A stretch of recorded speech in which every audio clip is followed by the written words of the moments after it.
தொட்டு தொட்டு பேசும் சுல்தானான்னு ஒரு பாட்டு, ரொம்ப ஃபேமஸான பாட்டு. அந்த பாட்டை வந்து இந்த படத்துக்கு ரீமிக்ஸ் பண்ணியிருக்காங்க.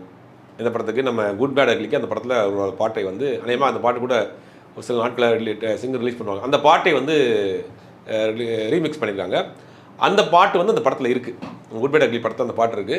ஆனால் என்னென்னா அஜித்தினுடைய பெருந்தன்மையை நம்ம இடத்துல பாராட்டி ஆகணும். ஒரு மாஸ் ஹீரோ, ஒரு ஹிட்டு பாட்டு, அந்த பாட்டு தேட்டரில் ரீமிக்ஸ் பண்ணி போடுறப்ப கண்டிப்பாக அந்த பாட்டு வந்து விசில் பறக்கும் அப்படிங்கிறது மாற்றுக்கு. ஆனால் அந்த பாட்டில் அஜித் ஆடலை.